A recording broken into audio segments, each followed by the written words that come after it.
I've listened to Brat by Charli XCX for probably about a year. And I listened to it once yesterday. Welcome to Spin It.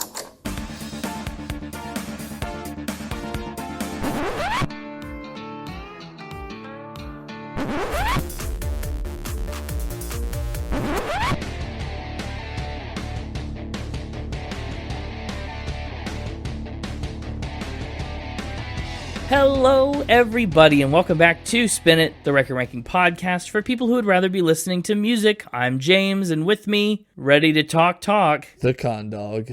It's the con dog. Connor. It's me. Yeah, that's right. Hope you're ready for, I guess not Brat Summer. We've missed Brat Summer, but this is going to be Brat February. We're doing Brat Summer. Brat Summer. That's not bad. Yeah, we're doing Brat February.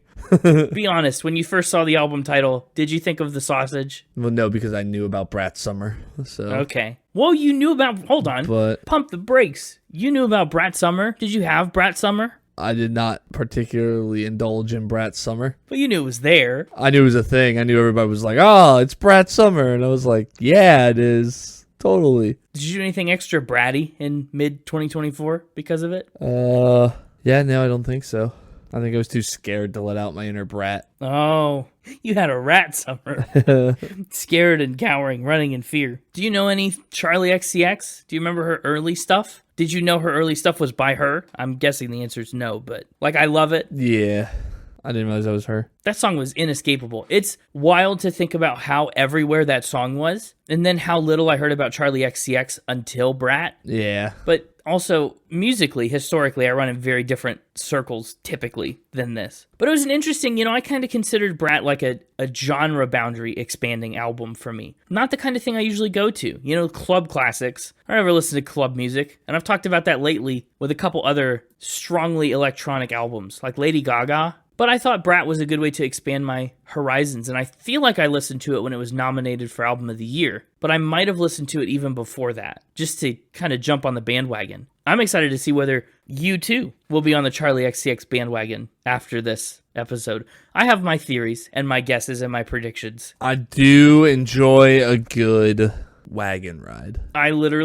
That's good. I literally thought you were about to say brat. I was going to be like, no, but you didn't, so I don't have to reprimand you. But yet you did anyways. No, I just... this hypothetical that you spoke into existence. I reprimanded hypothetical Connor, not real Connor. Oh, okay. Good thing we got Brock Connor here.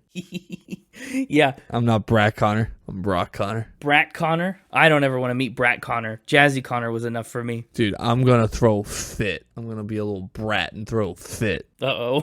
Brace yourselves. Would it calm you down to learn more about Charli XCX? I mean, it's worth a shot. Okay, good. I think that's the only solution I have. You gotta try something. Given that that's the plan for the episode, I feel like I just have to stay the course. Charli XCX, wouldn't you know, that's not her real name. If it was, it'd probably be pronounced Charli XCX or something. But her real name is Charlotte Emma Aitchison. So Charli kind of is her real name. That checks out. Like Good Luck Charlie. Yeah. The rest of it was taken from her MSN Messenger name, Charli XCX. Kiss Charlie Kiss. That's cool. Yeah. She couldn't think of any better stage name when she was starting to make music, so that's the one that stuck. What does that even mean, Kiss Charlie Kiss? What? Yeah, like how you'd sign something like XOXO? Yeah. She signed it like Charlie, but with kisses on the sides. Like the C stands for Charlie and kiss, kiss. No, you don't sound impressed. Oh no, the temper tantrum. It's building. I can feel it building. She did, though, even though her name is inspired by her messenger name and stuff, she later on in life joked that she wouldn't pull a Prince and change her name to the love symbol or anything like he did. So it seems like she's going to at least stick to alphanumeric characters for the foreseeable future.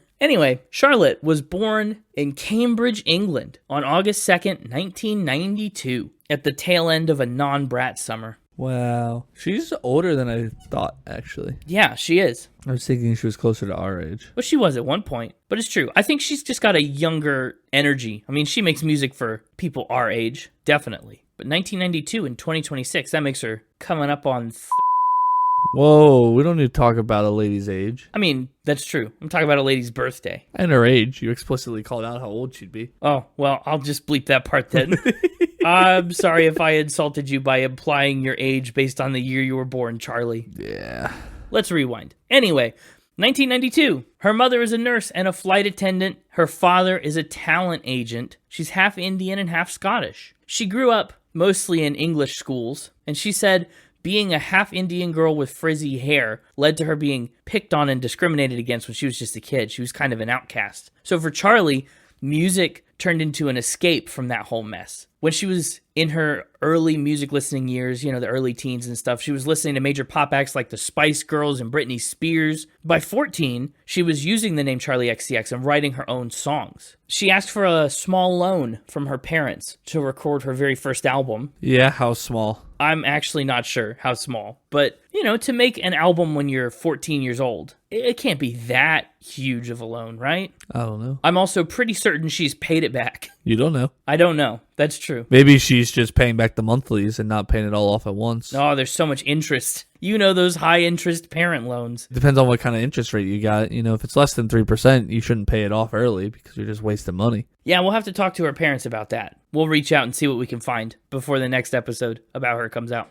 But she made her first little album, some demos. She called that little collection 14. She took the Adele route and named it after her age. Can I talk about her age if it's in the past? Yeah, that's okay. Okay, well, she was 14. The album was 14. Yeah, everybody was 14 at one point, except for people 13 and younger. That's right, and they shouldn't be listening to this anyway. Get your parents' permission before going online. So, Charli puts the demos up on her MySpace page, speaking of getting your parents' permission before going online, and those demos found their way into the hands of a promoter who was booking illegal warehouse raves around the greater London area. He said, dang, this 14-year-old girl would be a hit at my illegal warehouse raves. Oh, God. I know. And he's like, I should see if her parents will bring her. And they're like, yeah, we think she'd be a hit at these illegal warehouse raves, too. What a wonderful start to her musical career.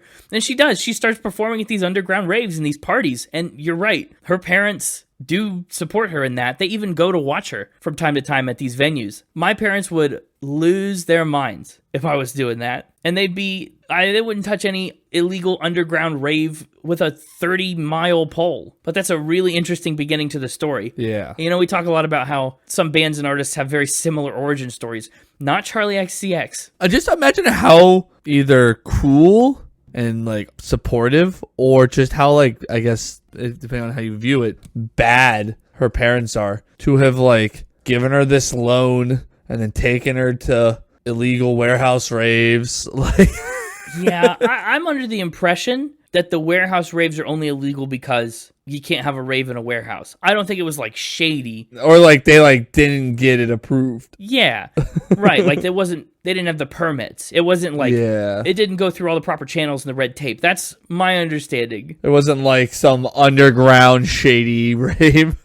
Yeah, it's not like that. It's not like that, I don't think. I don't know. That's how I'm picturing it, though. Yeah, that definitely gives a different tone to it. Well, whatever they did, it worked, clearly. I mean, look what's happened to her in the years since. It's true. Mm-hmm. She only put out a couple of singles from that era that you can find today if you really, really dig. But mostly she said that early era of her stuff was gimmicky dance music. So it doesn't mostly exist. But after such a strong and unusual start to her musical career, Charli went off to music school at the University College London. But after 2 years, she dropped out and she said she felt lost. She said, I can't afford these interest rates. I've got my parents to pay back. That's right. Before I do my student loans, I got to take care of my child loans. Man. No, she said she felt lost. And even after signing to Asylum Records in 2010, she still couldn't shake this listless sort of feeling that she was experiencing. I was still in school, she said. I'd just come out of this weird rave scene, and I wasn't really sure what to make of that. And when I got signed, I hated pop music. I wanted to make bad rap music. I didn't know who I was. I didn't know what I liked. Even though I was signed, I was still figuring it out. But then, when she was in Los Angeles, she wrote the song Stay Away. So Charli put out a few singles and wrote songs like You're the One and I Love It. You know the song I Love It. Probably if you're listening to this episode, you almost certainly heard it. And if you don't, yes, you do. Don't lie to us. I know. That was a mega hit, a worldwide hit for Sweden's group Iconopop in 2012. That track featured Charli's vocals. She sings on it, and it shot up to number 7 on the US Hot 100. It was inescapable in the early 2010s. I crashed my car into a bridge. I don't care. You know the one. I love it. Yeah. That was the first time most of the mainstream music listening world heard of Charli XCX. But what a major success. She's feeling energized, all charged up. She put out a few EPs and mixtapes in that era before she put out her own debut studio album, True Romance, on April 12th, 2013. That turned out to be a surprise hit in several different countries around the world, which made Charli a name to watch in the coming years. After that first record, she traveled the world. She got to work with a number of different big names and iconic artists and songwriters. She tried out a punk phase. She really refined her own brand of power pop. And she wrote a ton of hit songs for artists like Rihanna and Gwen Stefani. And she's, for a good long while, low-key, behind the scenes, influencing the direction of pop music at large with her songwriting, which is probably a reason that a lot of us didn't hear about her between I Love It and Brat, more or less, because she was busy writing for other people. We certainly know some of her songs from that time. Her sophomore album took off way beyond anyone's expectations. That's the album that features the lead single, Boom Clap, which is another one of the biggest songs of the mid-2010s. You know Boom Clap. The beat goes on and on and on and on. Yeah. That's Charli XCX. That led to her opening on tour with Katy Perry, headlining touring in the UK, and then co-touring with the band Bleachers that Jack Antonoff is a part of.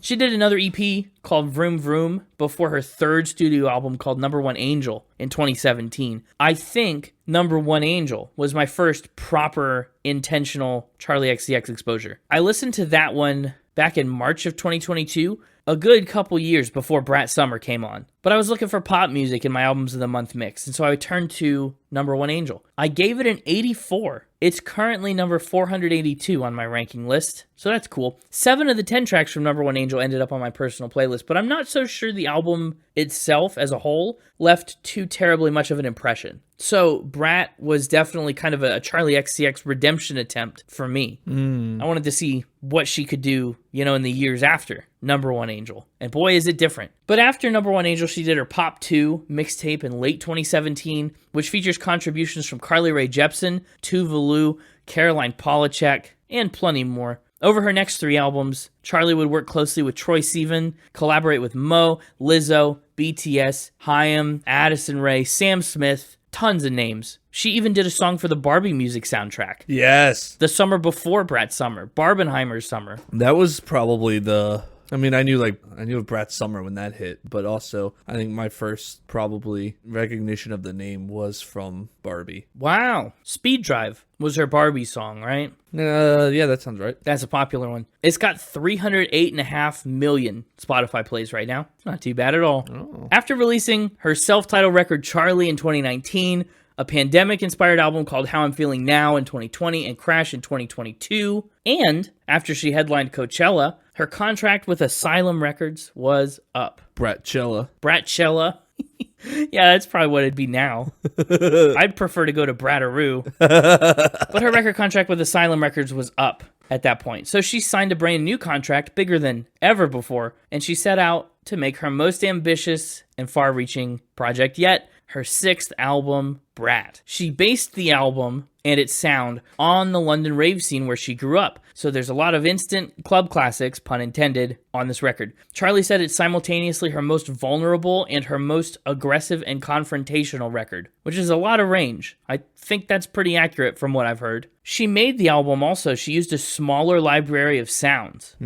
She didn't try and go broad and sweeping with it. She wanted the whole album to have kind of a cohesive feel. And she says it creates an album that's got a unique minimalism that's very loud and bold. Who do you think has the Alexandria of sound libraries? Like the biggest one? That's a good question. Yeah, I guess. It's got to be probably a band like AJR. The most unique used sounds in their discography. It's probably them if you go like per minute of music, because they're instrumorphing techniques. Yep. They turn anything into a sound. I could see that. If not them, maybe Fantagram and their sound toys. But that was a spin. I don't know what I think of that anymore. Maybe the Blue Man Group. Oh. Like a niche, a novelty sort of band. But Charli XCX is doing the opposite. She's no Library of Alexandria. She's more of a, the book section in your local grocery store. Yeah, if we're comparing library sizes. That was a good metaphor. Thank you. Yeah. I think Brat is probably more hyperpop, electropop style than I think we've ever even come close to talking about before. Like, Born This Way, Lady Gaga's probably the closest, and I don't think that's as electronic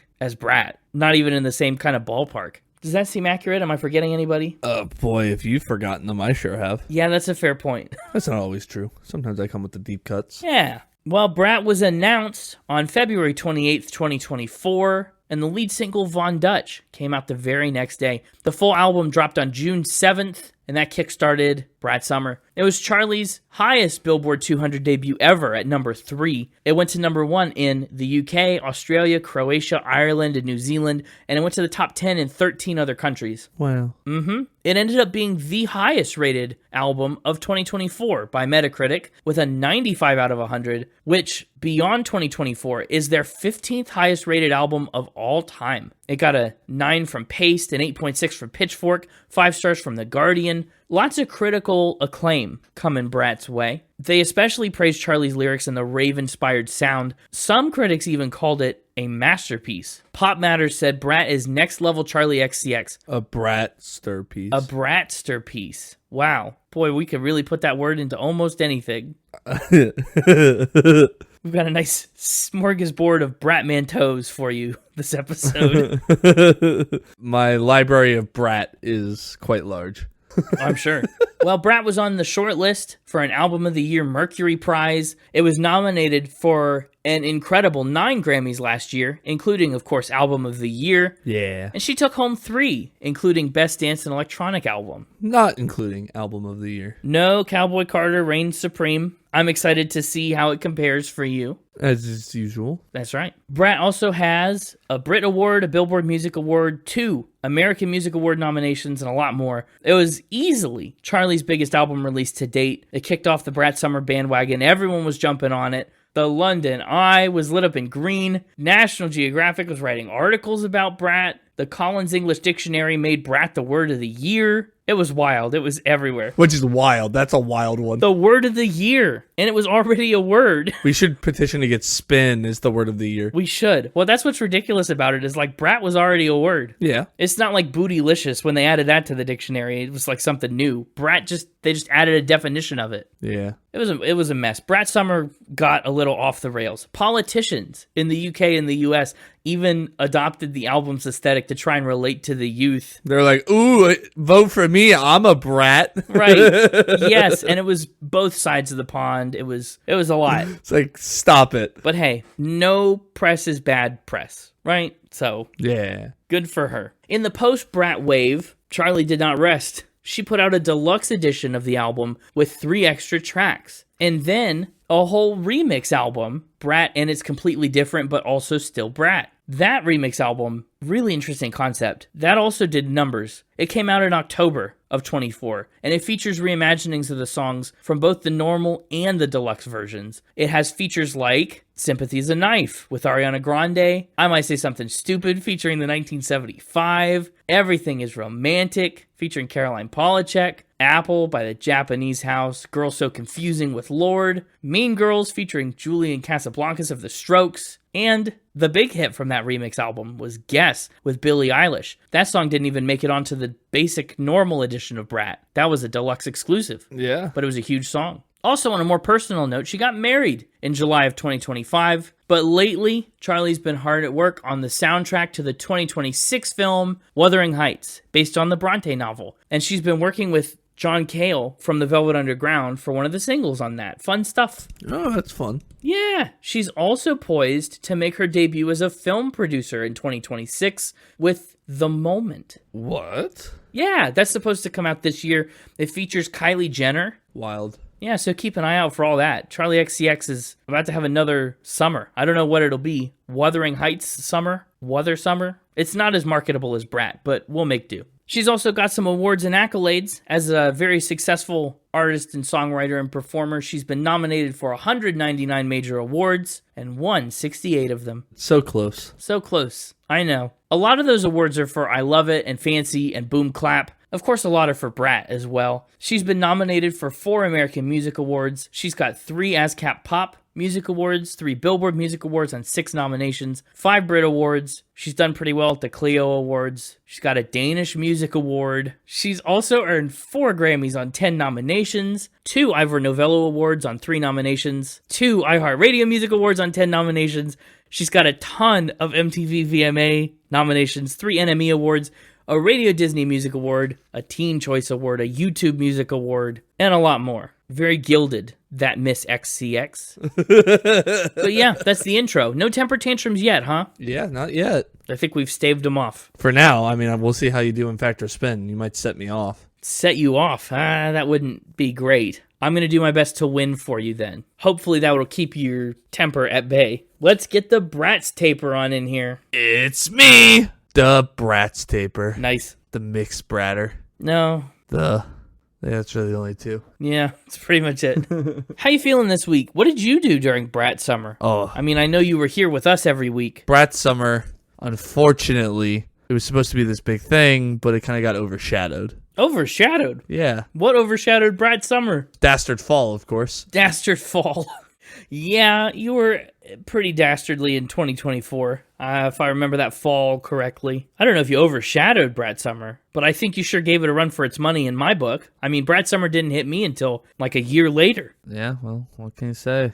I know what you could say. You could say 4 new, potentially true pieces of information about Charli XCX. And I'll tell you whether they're brats or spins. I'm just saying that because it rhymes kind of with fact. I'm not saying they're synonymous, so there's just some similarities there. Alrighty, our first supposedly true fact. I guess we're starting here. She crashed a high school homecoming dance. Oh boy. The high school homecoming dance. Was she in high school? Was this her own homecoming dance? Or like a homecoming dance that she was high school aged during? Or was she like an adult crashing a high school homecoming dance? Then tread lightly, because it is not polite to mention a lady's age. Yeah. Well, as long as it's in the past, it's okay. That's true. 2014. So back to school. Well, she would have been out of high school in 2014, right? But close to it. Right. No, she would have been out. She would have been out for 5 years, 6 years at that point. Yeah. So why is she crashing a high school thing? Is this music related? Is she trying to play? Do a set? She shows up at the school gym and performs her hit Boom Clap. Boom Clap. Fancy, and I love it. 3 big high school homecoming hits in 2014, to be honest. I'm sure we probably had all those played at our own high school homecomings around that time. Mm-hmm. How'd she play them? Did she have tracks ready to go with the DJ? Yeah, I assume just like singing along to with the DJ. She then crowned herself with a tiara and took over the DJ booth for the rest of the dance. Oh, she became the homecoming queen. That feels unfair. But became the DJ. How did the DJ feel about that? Probably didn't care as long as they got paid. She's the DJ queen. Yeah. I mean, did kids care? Did they know who she was? Well, yeah, it was exciting. Imagine all the people who like skipped out on it though. So this is like the opposite of the Bob Dylan fact. Yeah, it didn't scare a bunch of kindergartners. He shows up and starts singing at the school and they get scared. Charli XCX shows up and they go wild. They love it. Well, like you said, 3 big mega hits. True. But why did she take over the DJ after that? That's the confusing part. Is there incentive to doing this? Well, what else are you going to do with your night? Leave? I don't know. I can think of a lot of other places that would be higher on my list than a high school homecoming. I think it was all promotion stuff because at the time her new song "Break the Rules" would have come out, and the music video for that was like takes place in a school. So I think it was like promotional stuff for that. I don't think a school would approve that, would they? Well, I don't know. If a school said, "Sure, come and tell our kids to break the rules," you can call up Aspire Pacific Academy and find out in Los Angeles. Wow, you've got some real specifics here. Sure do. But are they true specifics? I think the fact that you're offering them so forthcomingly is suspicious. I think this is a spin. A spin. Yeah, like I said, these were big homecoming songs in general in 2014. Homecoming would probably be the main way that you knew these songs existed in 2014. And I don't know. You're giving a lot of, again, specific details that feel suspicious. I didn't ask what high school. I wouldn't have ever asked what high school. Why would I assume you knew that? That feels like such a thing you would ask. Come on. Yeah, a little bit. But yeah, I don't know. I like to keep you guessing. I think it's a spin. I think you're the one being a brat. I don't think this fact is brat. Oh, this fact is Brat. This is a true fact. That's real. Well, what do you know? It's a real fact, yeah. As to why she crowned herself with a tiara and took over the DJ booth, I don't know. She was breaking the rules. Because I guess she was being a bit of a brat. Foreshadowing. Forebrattoing. We said we were going to do it a lot with the talking heads, and we didn't. I think this is really where we're having a problem, running the joke into the ground to death. Yeah. So yeah, that's where we started our little factor spin journey. So she's the opposite of Bob Dylan. Yeah. The anti-Dylan. Ooh, Naled. Or if we're going by Nintendo rules, Wob. Yeah, be wob. Hit me with fact number 2. Oh, just so you know, I did some research after a statement you made to Connor about the illegal raves being pretty, just like they didn't have their permits. Oh, leave it to a resident supervillain about illegal rave knowledge. Yeah. Me and Twisted Sisters went to one. Oh, yeah, I bet. Are they as illegal as we think, or is there more to it? Apparently, Charli said that she recalled the crowds at these parties were often, quote, out of their mind on ketamine and tossing glitter around. So That sounds a little bit more than an administrative bypass. yeah. I remember when I was 14, not doing any of that. Yeah. But I was at the high school homecomings, so we do have that in common. Up next, her hardcore fans are obsessed with her unreleased song. Oh, an unreleased song? What kind of song is it? Is this like from the rave era where her songs are really hard to find? Is this new music that hasn't come out yet? Yeah, it's like an old song that she did, where she co-produced with her friend Sophie. Oh, like Lost Media. Yeah, she did a lot of work with Sophie. And she references Sophie on this album. Yeah. As early as track 2, I think. The track was never officially released. Is it bootlegged? Can people still find it somehow? It's hard. I don't know. I don't know if there's copies floating around or not, but people are obsessed with it, wanting her to release it, so I don't think so. Okay. Apparently, it's the thing that she gets the most tweets about. Oh, interesting. Well, what's it about? What's so special about it? It's called Taxi. Oh, like the Cher song. Well, when you say obsessed, I mean they just tweeted her a lot. How do they prove their obsession beyond just like curiosity? At least one fan did it by showing up to a Charli XCX concert dressed in a taxi costume.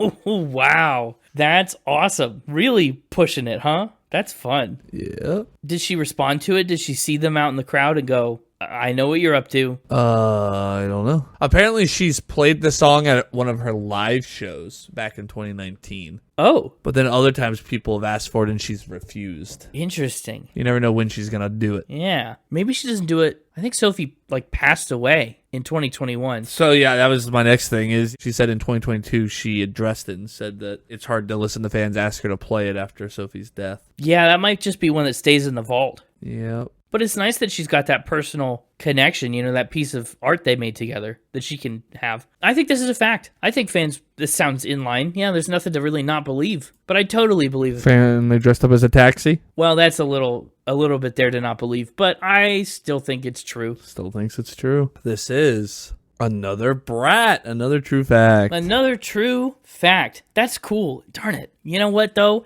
That makes me want to hear it, but I also totally respect her decision to not release it. But also I'm curious, right? I want to know what the obsession's all about. But also release it! No. Yeah. Think I could find it? Probably. I searched Charli XCX taxi, and the first autofill result was taxidermy. I don't think that's right. It's on YouTube? Let's say it might be from a live performance. Yeah. This is from 9 months ago, and it's a studio recording, but I don't think it's by a legit account. Somebody's covered it. Because yeah, you can find the lyrics online. I did find those. Interesting. Are you ready for fact number 3? Yeah, I guess I'll have to wait and research more about Taxi later. Interesting. There are stems of the song online. Maybe someone put a lot of stems together.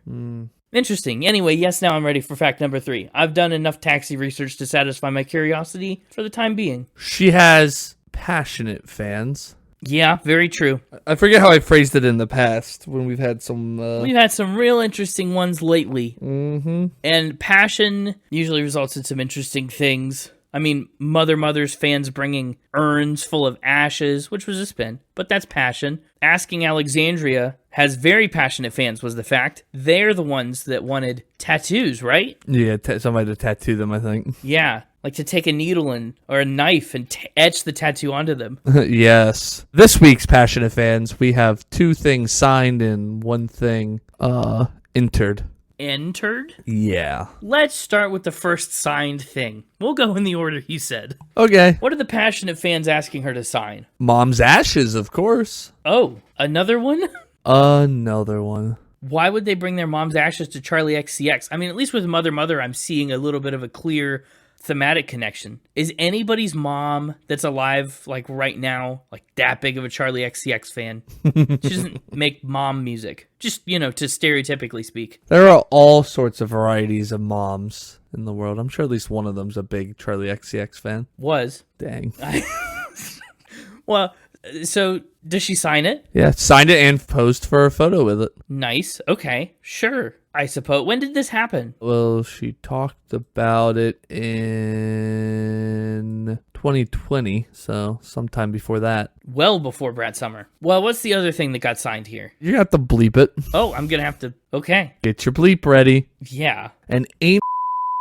Oh. I just assume that's something you want to bleep. Well, but I feel like if we bleep it, people won't know what it is. Yeah, that's true. A butt cleaning device. There you go. That'll definitely work. So you bleep it the first time and then leave all that in. And That's a rare one. I think that's a pretty rare one. Why? Passionate fans. Why did someone bring that to her to sign? I don't know. Okay. And did she do it? Was it new, out of the box? She did it. I don't know. Well, that's the only way I do it. Yeah, I assume. If I did it at all, you'd have to open it in front of me and maybe show me a receipt. I do actually have a bonus third thing signed. Oh, my goodness, there's so much to this fact. Okay. I miscounted earlier when I was listing off. A bottle of poppers is the third thing that she signed. Like the little 4th of July No. things in sawdust where you toss them on the ground? No. Jalapeno poppers. No. That'd be great. That would be pretty great, but I don't know why they come in a bottle. Maybe I'm not in touch with the kids these days. Bottle of poppers, it's a recreational drug, poppers. Ah. Yeah, I see. You're referring to the common name for alkyl nitrates, a class of liquid chemical inhalants used recreationally for a brief euphoric high. Yeah. What? I don't like this. Because when the fumes are inhaled, poppers cause blood vessels to dilate and smooth muscles to relax, including the anal sphincter. Uh-huh. Why? What is this? And the throat. Oh, I don't know about all this. Okay, that's interesting. Passionate fans. Passionate about something. So she's, I guess, signed all of that. And you said entered another? Well, she didn't enter it. The fans entered it. Specifically, one obsessed fan. I don't like... Give me more context for the verbiage.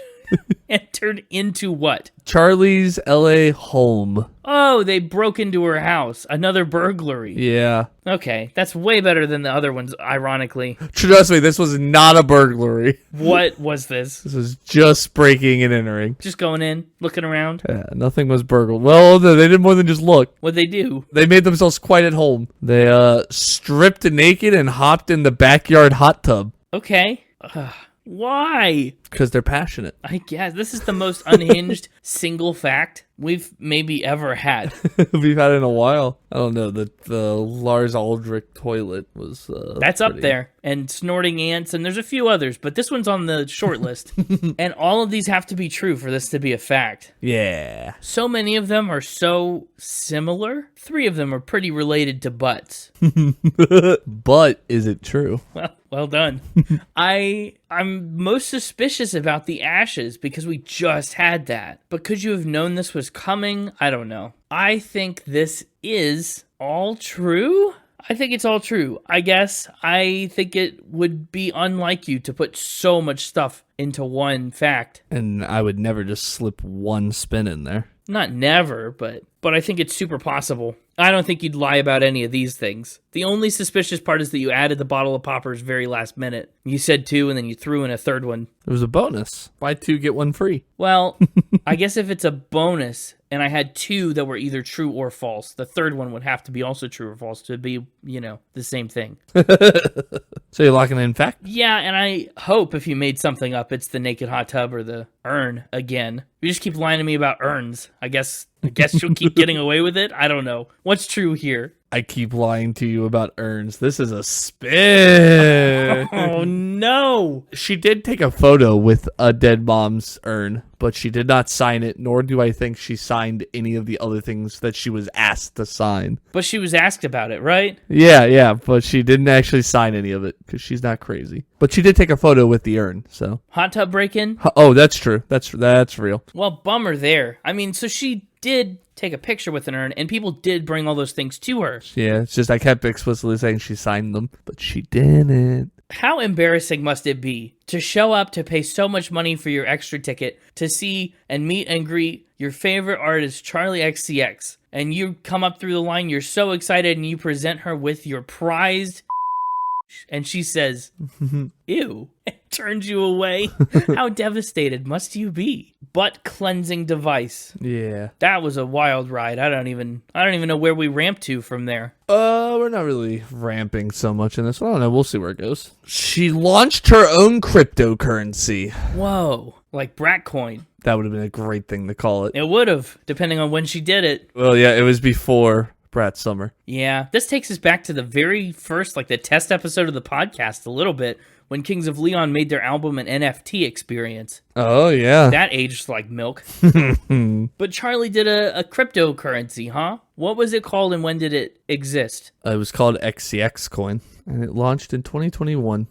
That feels behind the curve on Bitcoin and stuff. Well, yeah, I mean, most of the coins were behind the curve of Bitcoin. I mean, they were all copying it. Well, I know. I just mean in general, the crypto wave, I feel like it hit earlier than 21, even still. Did it? I actually don't know. I never really followed it. It feels like it was around that time it took off, but maybe I'm wrong. Yeah, it might have been. I don't know. That whole segment of life was kind of a blur. Why did she do this? Making money? I mean, yeah, good promo, making money. I don't know. How much were they worth? I think it was mainly, seems like it was a bit of a promotional stunt. Oh, I see. I mean, it seems like it was, that was like the point of it, it seems like. Just to say that she did it, just to be, in the culture. Okay, so here, I don't know what any of this means, so preface that. If you don't know, I won't know. You're the Bitcoin guy. Launch price, 0.0007 ETH. Okay, Ether. Oh, Ether. That makes sense. Yeah, that's like the Bitcoin unit. At one point, it got up to about $2.10 is what it was worth, which she said meant it was worth about the price of an iced matcha. And then it peaked, apparently, at $49.59 on day 2 of its launch. Wow. And then on day 3, it crashed. It plummeted to 2 cents. That's typical crypto. Yeah. Sell at the right time. But she announced it in a private Zoom AMA titled Pop 3.0 Crypto for Angels. Wild. I'm betting this was real. I think this is a fact. So you're going with spin? Wait, what'd you say? No, I said I think this is real. I think this is probably a fact. Oh, okay. That's a shame. It seems like everyone was doing that around that time. Yeah. I think all the meme coins launched and crashed like that. I don't think any of them did too well. Yeah. This is a spin. Really? Yep. You made that up. I made it up. That seems exactly like something she would do. I know, that's why I made it up. You even kind of named the Zoom call in a way that was like references to her other stuff. I know. You really did some research for that lie. And I Googled, I tried to learn like how Bitcoin pricing worked so I could make up the fake, like what it was worth, pretending not to know what ETH stood for. I was a bit of a dastard. I figured that was a pretend move from you because I was like, how in the world do you not know Ether? Like, that would be not how that works. Well, I mean, I'm a Bitcoin millionaire, so, I know all about. Are you? Yeah. Back in the early days of, Starbucks, when I invented the pumpkin spice latte, they paid me in Bitcoin back before it was big. Sounds legit. And you kept it. Do you have your code? No, I lost it. That sounds about right. If I didn't know you were kidding, I'd believe you very much. Well, I win. Yeah, you do. 3-1 this week. 3-1. That's good for you. I really should have done better. Yeah. But, at least I get to celebrate. But now you got to contend with Connor, who might throw a fit. Oh, crap. Be a bit of a brat since you lost. You're right. I forgot about his impending temper tantrum. Yeah, that's gonna, we'll have to navigate that. Good luck with that. I'm going to get out of here before that hits. So, yeah. Gotta know when to hold him, know when to fold him. Welcome back, Connor. How are you feeling? You lost? Oh my gosh. Uh-oh. Yeah. You came in yelling. Yeah, I did not win. I did my best. He pulled some tricky lies on me. She really did see all those items. People really did bring them, and the fact was about how passionate the fans were. So I was right about how passionate they can be. Yeah, you got mixed up in the details. I did. And the cryptocurrency was just a really good lie. Yeah, he does that every once in a while. Yeah. Reminds us why he's the dastard we entrust with that game show. It's true. Yeah. Well, let's talk about this album art. There's a surprising amount to talk about. Yeah, there was a fact that the Mixtaper was excited to bring until he realized it was in your album art notes. Yeah. Well, we talked about custom colors in the past, right? Yeah. I forget who. Jay-Z and that one random CEO. Yeah. Jay-Z had blue. There was one CEO who did pink, but Jay-Z was the first human to ever get a Pantone color that was his. Yeah. Well, this is a Pantone color too. I mean, the cover here is just the word Brat in Arial font, squished funny, on the background color Pantone 3507C. Oh. Bright lime green. The album cover itself, being this, is kind of a Brat move in itself. Charli was sick and tired of the demand that photos are on the cover of all of her work. She was sick of having pictures of herself be the album covers. She wanted to push back against it. She thought it was misogynistic and overrated, and she saw green all over the place in fashion and clothing and style, but not this kind of a green. This was a kind of green that's new and bright and standoffish. Pantone. Yeah, no doubt. Charli said, I wanted to go with an offensive, off-trend shade of green to trigger the idea of something being wrong. I'd like for us to question our expectations of pop culture. Why are some things considered good and acceptable and some things deemed bad? I'm interested in the narratives behind that, and I want to provoke people. I'm not doing things to be nice. So who could have guessed from that cover, right? It's also reminiscent, like so much of the rest of the album, of that underground rave scene from a few decades earlier. It's very in line with that aesthetic and that culture. And what's ironic is that Charli XCX has sound to color synesthesia. So when she hears sounds and stuff, she perceives them with a color component. She said, I see music in colors and I love music that's black, pink, purple, or red, the same color as a lot of her previous albums. But she said, I hate music that's green, yellow, or brown. And here we have a whole album, not of music that sounds green to her necessarily, but that's represented by a very green. Yeah, the Mixtaper really wanted to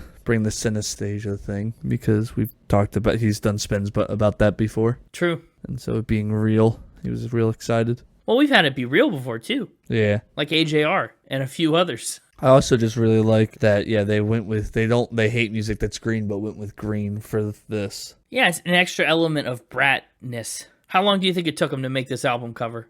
If it took them more than an hour, somebody got ripped off. Then somebody got really ripped off. This design, it was done by the studio Special Offer Incorporated. They spent 5 months developing the Brat album cover. That's too long. Not an hour. 5 months. They looked at 500 different greens before they picked this album cover color. 500 greens. That's a lot of greens. That's inconceivable to me. I can scarcely imagine that many shades of green. I'm sure I've seen them, but that's wild. I wonder how you differentiate. Like, how do you settle on this one out of 500 and you go, yes, that's the one? Like, at some point, aren't 7 or 8 of the top contenders close enough? Yeah, that's a lot. I mean, think about how many iterations we went through for the podcast logo.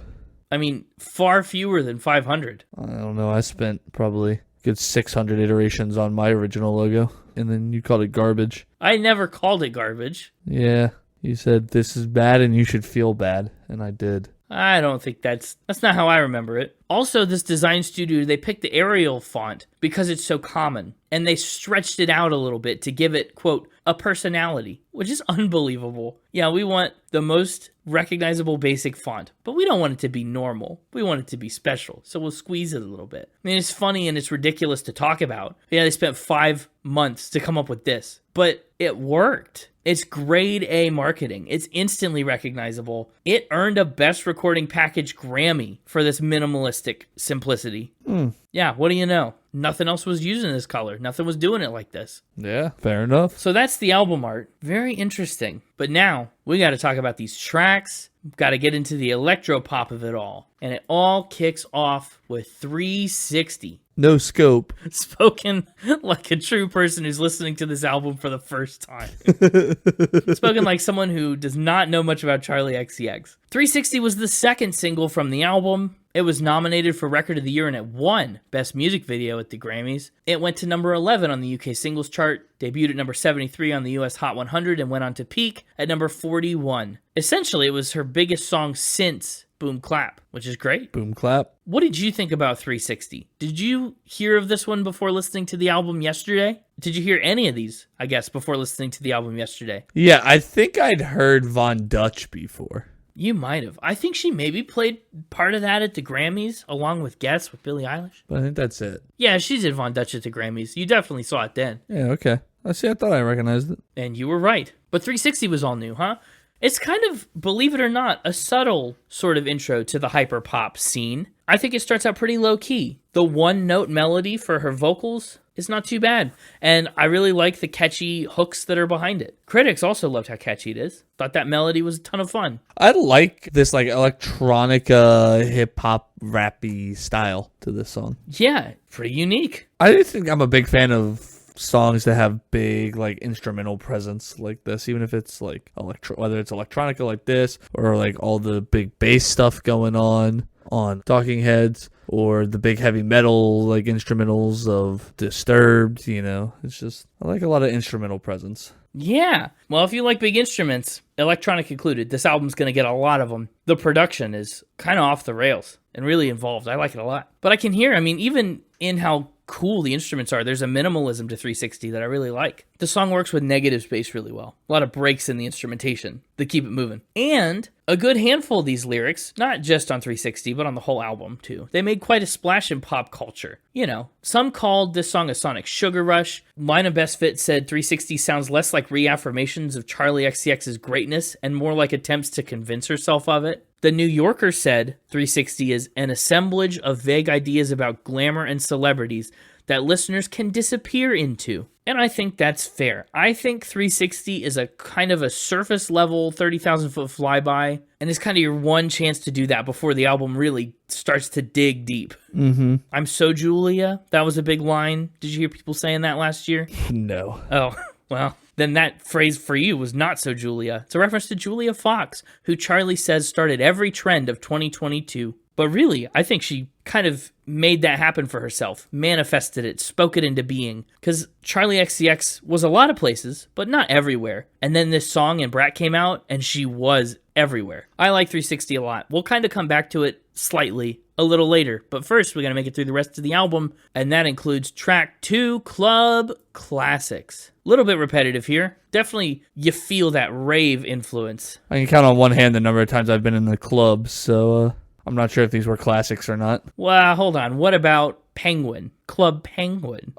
These were definitely not songs on Club Penguin.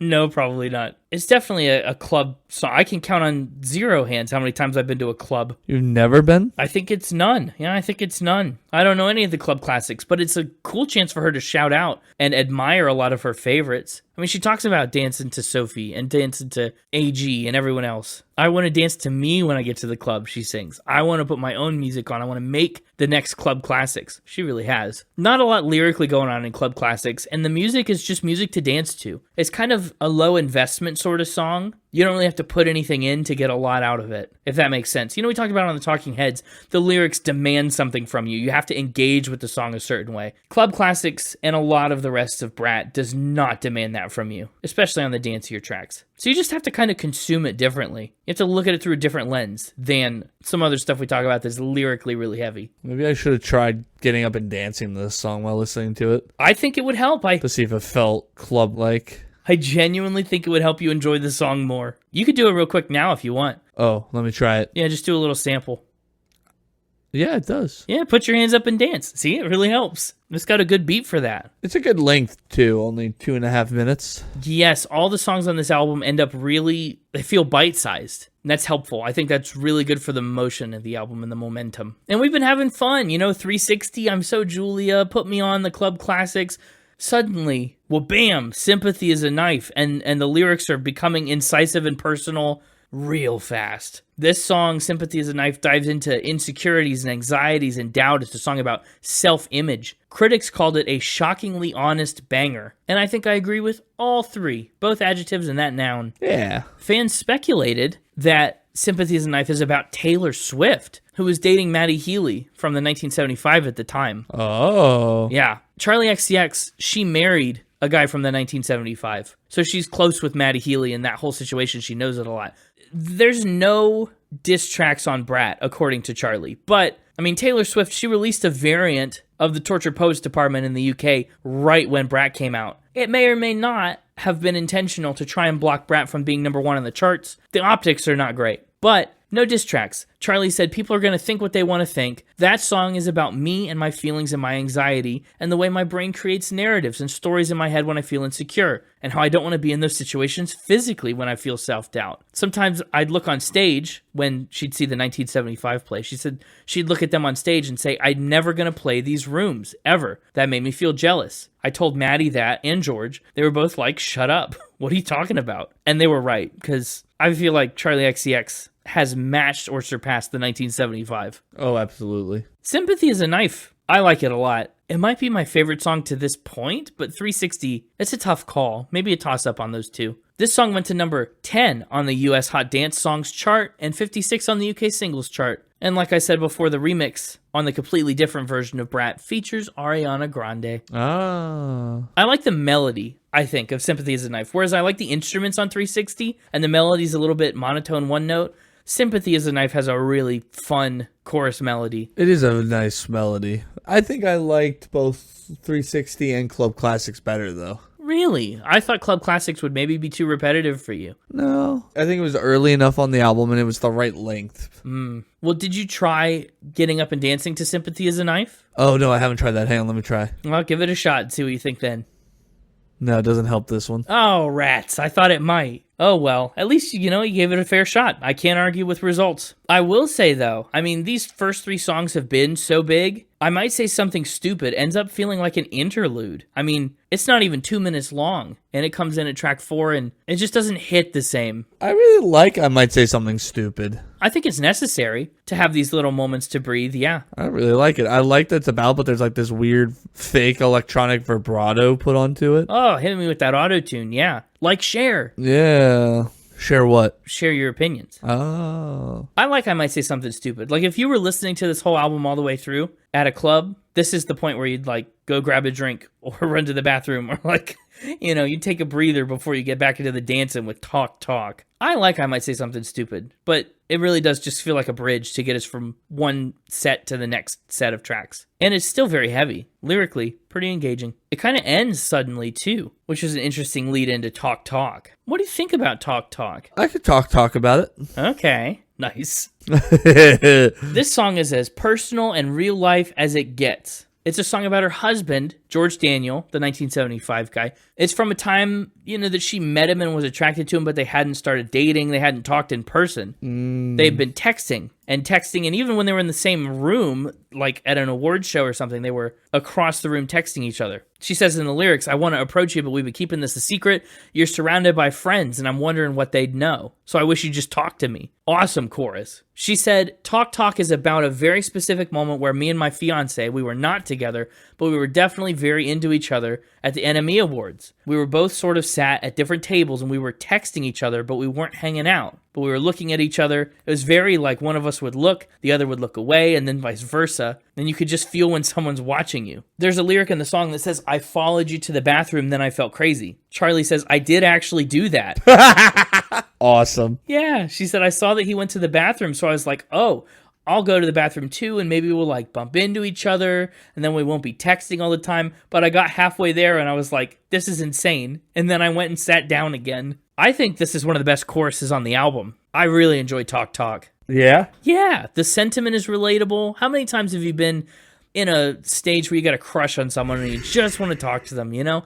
Everybody's kind of had that feeling, and just talk. Never. I don't know about never. She says, talk to me in French, talk to me in Spanish, talk to me in your own made-up language. I don't have to understand it. It's so funny. Like, let's just connect. The remix version features Troye Sivan. That version sounds almost completely different than this one on the album here. Oh. I listened to it the other day as I was getting ready for this episode, and yeah, I like the original so much. The other one doesn't do it. But it did chart a lot better.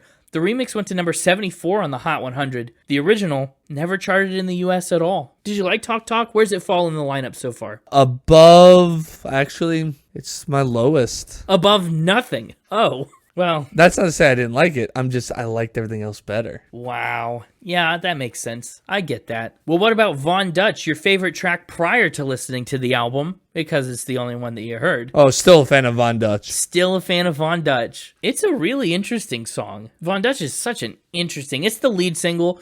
What a wild ride it is. Von Dutch earned a Grammy nomination for Best Dance Pop Recording. The remix got a nod for Best Remixed Recording. And it ended up on the Bubbling Under Hot 100 chart at number 17 in the US and number 7 on the dance charts. In the UK, it went to number 26 overall, and it charted in Australia, Ireland, and New Zealand as well. She performed it at the Grammys. Just a big hit. And it's all about developing your own taste and style.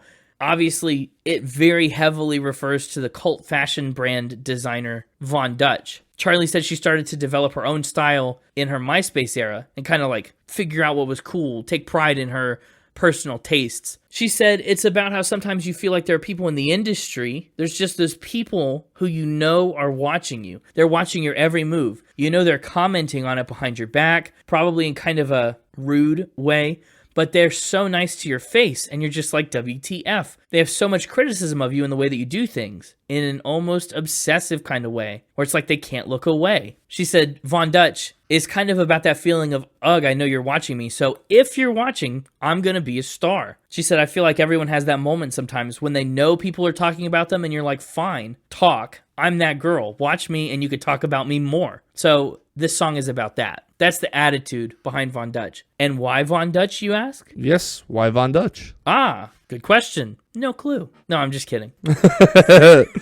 She said, my use of that brand name was more about the idea of it being this cult classic brand. This thing that people on the internet scramble to get their hands on. Kind of like me. Cult classic, baby. Not anymore, though. Again, I think Brat's pretty mainstream. Von Dutch was also the lead single for the WWE's Royal Rumble in 2025. Yeah. I don't know how into WWE you still are, but that might be a place you heard it. I'm not that into it, but I followed it enough. Followed enough to know the theme songs. The major happenings. The rumblings. I like Von Dutch. Do you know the first time I heard about Von Dutch? Not the song, the brand. No. And probably before this song came out is the only time I heard about Von Dutch. It's that part in Disney Pixar's Cars where those two drifter cars are kind of passing through town looking for directions back to the interstate. Oh my gosh. And everyone in the town is stoked because they never get tourists and they're going to sell them on everything. And Ramon, the lowrider car, he comes up to him and he goes, hey, do you like whatever, like tattoos things he's got? So he lifts up his hydraulics and shows him his undercarriage. And it's Von Dutch. They're like, oh, because it's like, you know, it's like he's showing them his intimate places. Yeah. As a car. Yeah. They're like, oh, look, Von Dutch. And then they speed away because they're so creeped out by the town. That's the only other place I've ever heard of Von Dutch. So that's what I think of when I hear this song. That's hilarious. Pretty niche reference.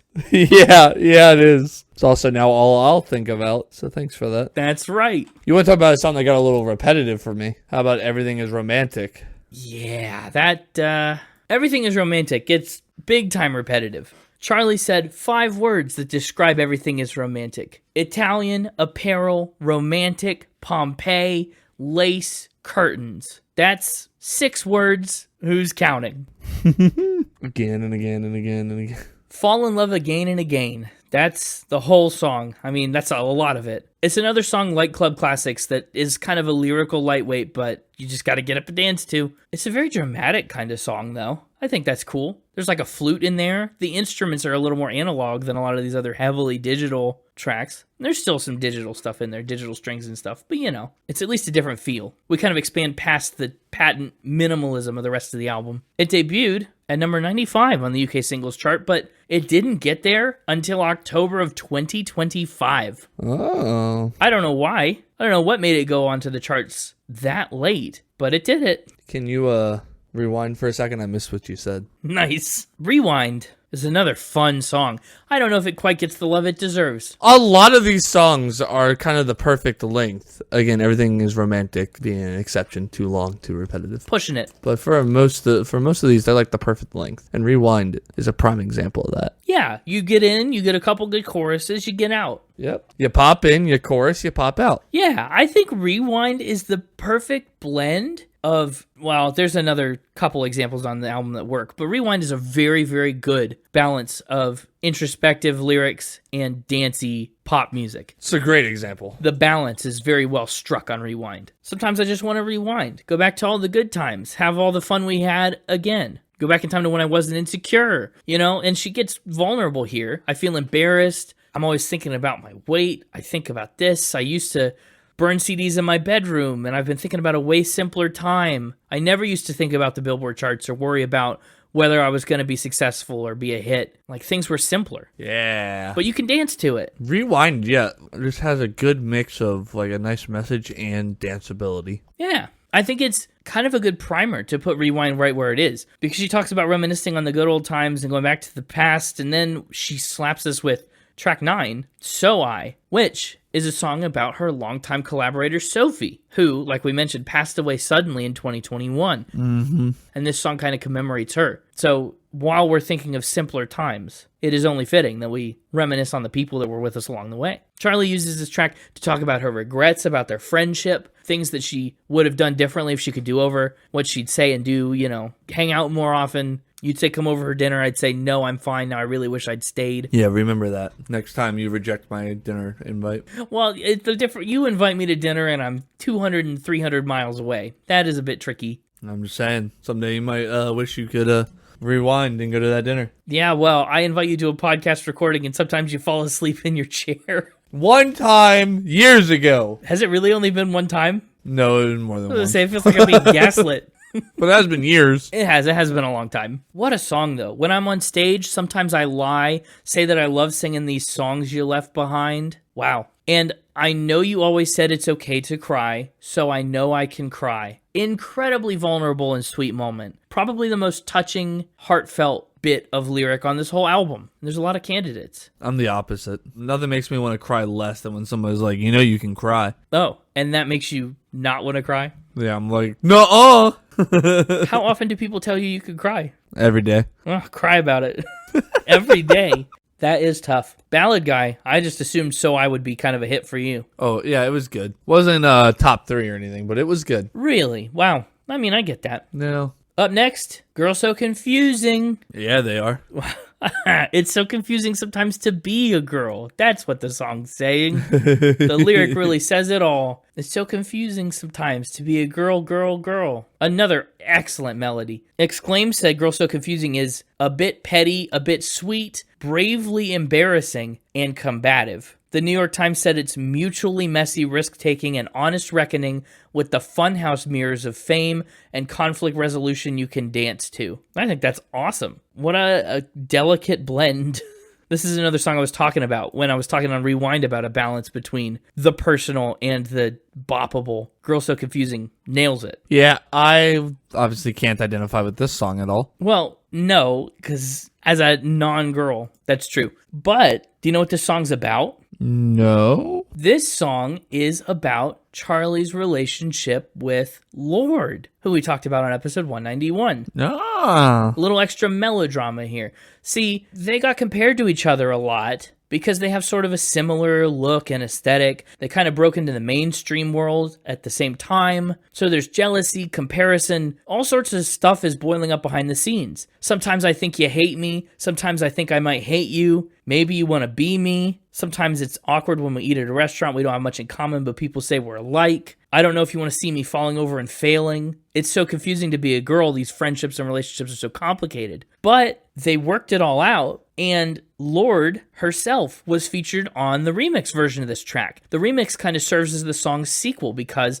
they reconcile, they talk through all their differences, they really get to the bottom of their relationship and their friendship, and they work it all out. And that was Lorde's idea, by the way. Very cool collaboration and kind of evolution story for Girls So Confusing. I like it a lot. I like it even more knowing the story behind it. That is cool. And the song did all right itself, too, story aside. It peaked at number 28 in the UK on a 5-week chart run. In the US, it hit number 63 in its 2-week run there. And of course, it did just fine on the dance charts. It even went to number 59 on the Billboard Global 200. This is one of the top 60 songs in the world for a while. So I like Girls So Confusing. Now, if you were paying attention last week, I teased it a little bit. Up next is Apple. Yeah, this song confused the crap out of me. It confused the crap out of you? Really? Yeah. Why? Well, because at this point, I was like in the middle of like taking notes and we're like 11 tracks deep. Yeah, you're pretty far in. I saw it was called Apple, and then I was listening to it and I wasn't looking at the lyrics. I was just listening, like writing stuff. And we got to the part where she just on repeat goes, the airport. I know. The airport. That's always been a confusing. And I was like, wait, is she saying Apple here?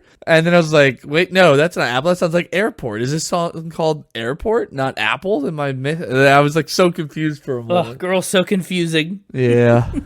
Yeah, Apple, that is my one thing about it, is it does sound like, if you're not paying attention. I mean, when you know it's airport, it sounds like airport. Yeah. But you're listening to a song called The Apple, and she sings airport a lot.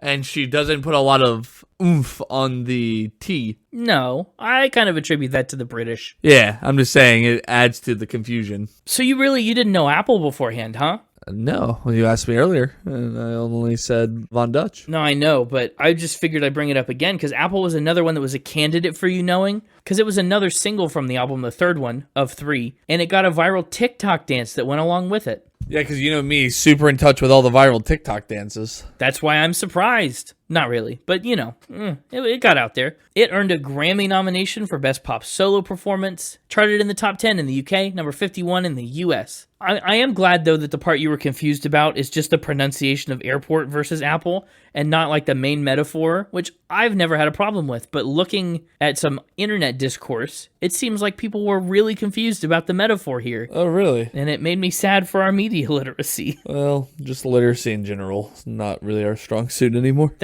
Yeah, fair. But it's a play on the apple being rotten and not falling far from the tree. It's this metaphor for generational trauma and learning to grow in a way that's unique from our parents, to overcome things, but to still embrace the parts of us that we get from the other generations. Kind of a lot happening in this ambitious little 2.5-minute song. She said, I think the most underrated track on Brat is Apple. I had a lot of people reach out to me about Apple, which is cool. Obviously, that track is a bit sonically different than the rest of the songs on the record. And at first I was nervous about that, but then it kind of felt actually that that's sort of the epitome of Brat in a way, to kind of just throw something unbelievably unexpected right in your face and let it thrive. And she said, I know Caroline Polachek really likes Apple, which is cool because I was really thinking about her writing style when I was writing it. So that's pretty cool. We did a whole episode on Caroline Polachek as well. And the remix of the song features the Japanese House, who we talked about on episode 174. Oh, that long ago. That's nuts. Yeah, I know. It doesn't feel like it, but that's been 60 weeks. Yeah.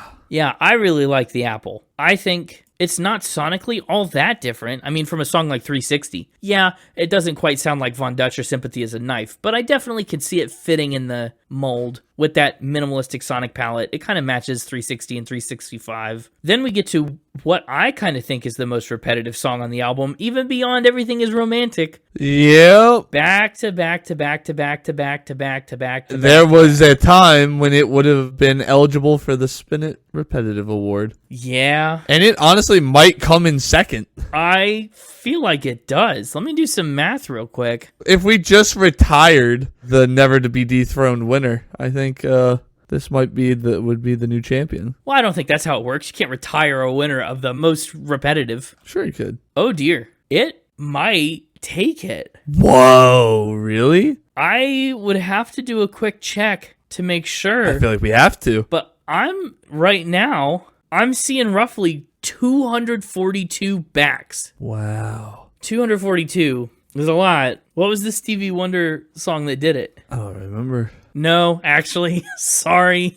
I was wrong. False alarm. I went back to Stevie Wonder's Another Star and looked it up. He gets a lot of La La La's in. More than 300. Oof. I think more than 350. Oof. So there's that. But then you got to consider la. It's not really a word, it's a syllable. So I think Stevie Wonder gets the most repetitive award for sure because he's got the most repetitive element of a song. But I do think Charli XCX takes it here with the most repetitive word. Yeah, that's fair. I think that's a fair distinction. B to B, back to back to back. I like all the way she plays on it a little bit. Back to you, back to us. Mm-hmm. Lots of backing, repeating it.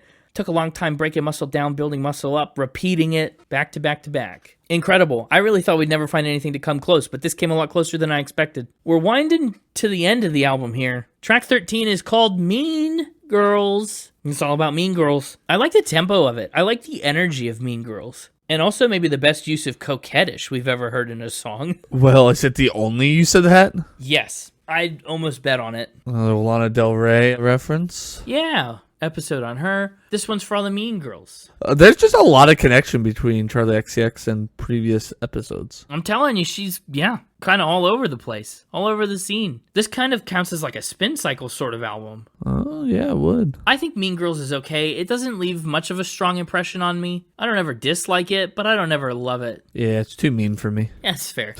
If it's too mean for you, you can't cry. Well, now I'm not gonna. Wow, oh, shoot. Yeah. Fair enough. Penultimately, another incredibly vulnerable moment on the album. I think about it all the time. A song about motherhood, inspired by your friend Noonie Bao, who had recently had a kid. The lyrics pretty much tell that story beat for beat. Charli said it was crazy seeing her standing there in the same clothes she's always worn, but now she has this completely different perspective on life than I do. She's not enforcing that on me, it's just a fact. She's not alive for the same reasons that I am now. Am I less of a woman if I don't have a kid? Will I feel like I've missed out on my purpose in life? I know we're not supposed to say that, but it's this biological and social programming. There's a lot of pressure on women to not talk about that stuff super openly, especially not in pop music or in music generally. We're supposed to be sexy and free and fun and wild. But she said, my circumstance involves me making a decision and being like, I'm going to come off my birth control. I'm not going to tour. I'm going to see what George wants to do, and then we're going to try for a baby. I feel like a kid. I don't feel like I can make that decision. But she says you have to make that decision because we have a clock. So there's a lot happening internally, a lot of decision making, a lot of deep introspection on I think about it all the time. She really, you get the sense that she is thinking about it all the time. I think about it all the time. I don't know. Compared to 365, and it kind of got lost, I think, for me. Interesting. I get that. I think it did for me on my first listens, too. I just had to, listen to it again real fast right there because I couldn't remember anything about it. I was like, what is this note even talking about? It's the softest part of the album. Even probably softer than So I. It's just kind of low-key. Yeah. It's all right. It's not like a bad song or anything. No. I think the first time I listened to this album, I got a lot of fatigue. I think it was an exhausting album on my first listen and on my first couple, and that'll come up later in Final Spin, but I totally understand how by this point in the record you might have been fading. But we started with a 360 no scope, and it's time to now have a 365 no scope. Yeah. A little extra 5 degrees. Yeah, well, he had moved a little bit after I started my rotation. Yeah, it is easy for, I think about it all the time, to get lost next to 365. Because then it's like, oh man, 365 days a year, never-ending party, bumping that beat. It's a full circle moment, all this time. And yeah, we've only increased 5 from the beginning of the album. But of course, it really does sample the end of 360. So there's definitely an intentional thread between the two. This kind of full circle moment for the album. It's a little faster, a little higher pitched, but I definitely like them both. This is a cocaine song. A party song, but the first verse is all cocaine-y. Question, what is 999? It's a good question. That is a British emergency telephone number. Oh, is it like their 911? Yeah. In fact, when it was established, 999 was the world's first emergency phone number. Weird. Yeah. You would think the one would be. Yeah, well, fair. The song kind of degrades a little bit at the end to this really abrasive synth, this almost dubsteppy sort of tone. It's an interesting way to take the album to a new gear right at the last minute. It is. But it's not bad. So that's Brat. That's what the Brat Summer was all about. Should we do our own little Brat final spin since we missed the summer by a couple months? Yeah, I guess we should. And so we shall. So like I said, the first time I listened to this album, I got fatigued. This was not my usual music. I didn't listen to a lot of it. I feel like I listened out of obligation because of the Grammys and I wasn't ready for it. I was focused on other things. I was super hard on Brat. Yeah? I first listened to it. I gave the music a 77. I gave the lyrics a 74. I gave the instruments and production an 80. And I gave the vibe a 73. Just really was not my thing. However, it took a lot of listens to warm up to. Like I, kept listening to it. The melodies would get stuck in my head. After a while, I'd think of a song and remember it fondly. It took a lot of time off to appreciate the album, too. And that original scoring, I put it at number 821 on the list. We came back for this episode, and I was like, huh? Like, I was like, did I really score Brat that low? So, I rescored it. Oh. Brat is getting a redemption in real time. Whoa. Charli XCX is moving on up. Her initial score was a 76.6 for Brat, but I said I don't like that. Upon re-listening to this album in full, revisiting it, it deserves a little more love than that. So I gave the music an 83 this time around. I bumped the lyrics up to a 76. The vulnerability is so refreshing and so good, but there's also just still, she says the word back 300 times. There's still some moments. So the lyrics still get a 76. That's higher than before, but it's not as big of a jump. The instruments and the production I bumped up to a 75. I really like the digital minimalism, trying to keep the same library of sounds for consistency's sake, but then, working with a small toolkit sometimes forces you to be more creative. And the album is not too bad. It's not as abrasive as I initially found it. I think I've become a little more accustomed to its style and what she was trying to do. I'm giving the overall vibe an 87, which is the album's biggest jump. So, the new score is an 82.9, which bumps it up. We're bumping that to number 556. Almost a 300 album gain. That puts it above Scorpion by Drake. Sorry, Drake. Not really that sorry, but a little. And it lands below Abandoned Luncheonette by Daryl Hall and John Oates. So there's your real-time redemption, number 556. Ah. And honestly, maybe next time it'll go even higher. You gonna do it again? I don't know, but where's it gonna land for you? Well, first we gotta talk Connor top threes. Naturally. Pretty top heavy for me in the top threes. Uh-oh. We're going 360. Yeah. We're going honorable mention. I might say something stupid. Wow. That's such an interesting mention. I liked it. Yeah, no, it's not bad. By the precious Spotify plays, it is the 4th lowest. That's all. That's what's a honorable mention. Up next, Talk. Yeah. And my final top three and playlist pick, Von Dutch. Von Dutch is the playlist pick. Really, I thought that was one of the most abrasive songs to me when I first heard it. I really did not vibe with Von Dutch for quite some time. I liked Von Dutch. Great. Helps that I knew it already, but... Yeah, it does. What about you? What's your playlist pick? It's such a hard question. I think I'm going to take Talk. We'll go sequential again. Nice. I like Talk. I mean, me too. But I was also thinking, I was kicking around Sympathy Is A Knife. I was kicking around Girl So Confusing. I was thinking about Apple, but I didn't think Apple was a very serious thought. I just like it, but I don't think it's a favorite. I think Girl So Confusing has a little bit more engaging stuff going on musically, and I like the story of it a lot. I just talked myself out of it. I think I'm going to switch. Dang. Yeah, I know. That's sad. I know. I like Talk. I know, but Girl So Confusing is fun. And it's got a cool backstory. So does Talk, I guess. I might be throwing a fit. No, don't throw a fit. No fits. We're so close to the Might end. be throwing a fit. He's going to throw his temper tantrum. Might be throwing a fit. You just changed it off of Talk. I might have to fit. Don't be a brat. Tell me your score. What's your score for Brat? I'm so curious. No, I'm not going to tell you. Well, you can't do that. I'm not going to tell you. I'm being a brat. Whoa. I don't think that works. 6! Oh my gosh. That is a tantrum. I only heard you a little bit. 6 tantrums. 6 tantrums. I'm glad we don't even have to really deal with one. 6. Okay, 6 is solid. If we gave the Talking Heads a solid 6, I think we have to say Charli XCX's 6 is also solid. It's a bit shaky, but sure. A shaky 6? Reasonable. We're looking down. Let's go right above OK Computer by Radiohead.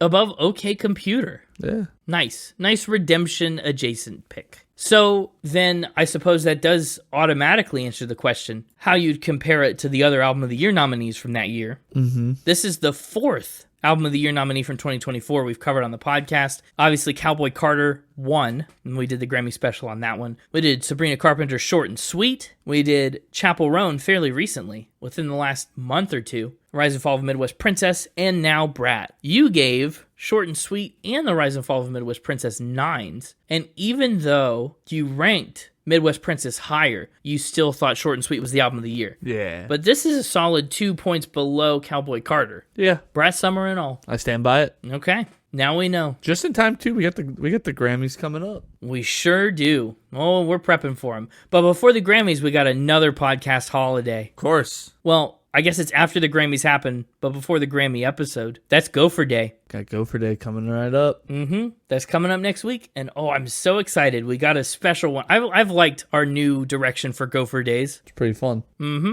But you'll have to come back next week to see that. If you like Charli XCX, I can't promise you'll like the next episode. But if you like Spin It, I can. And then the week after that to see it again. And the week after that to see it again. And the week after that to see it again.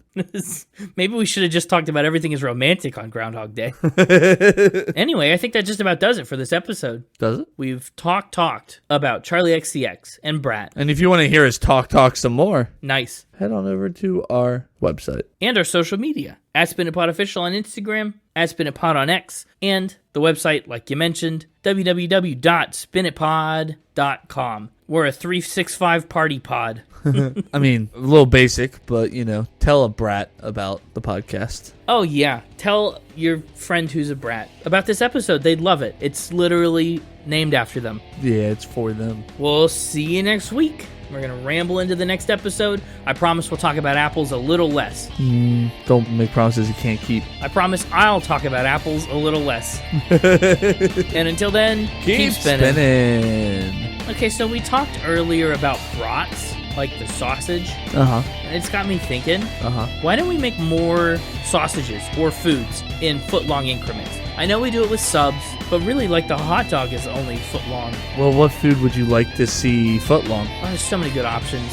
Like? Well, imagine, like, a foot-long chicken nugget. Okay, I could get behind that. Yeah, see? I'd prefer it to be in tender form, actually. I'd rather have, like, a foot-long chicken tender. A foot-long chicken tender would be fine. A foot-long pancake or waffle. Now, Subway is branching out and doing, like, the foot-long cookies and the foot-long other things. That's true. But even within the hot dog genre, there's, like, room to expand. Where's your foot-long brat? Those are pretty rare. That's true. I can't, like, buy them at a store, like a foot-long hot dog. We just need more mainstream stuff. Where's your foot-long bowl of oatmeal? Where's your foot-long cheesecake? If you get a large enough pizza, you could have a foot-long slice of pizza. That's true. A foot-long slice of pizza is solid. Where's your foot-long bacon? Where's your foot-long Reese's cup? Yeah. I'm just saying we need more foot-long foods. Thank you to Brats for that idea. I'd like a foot-long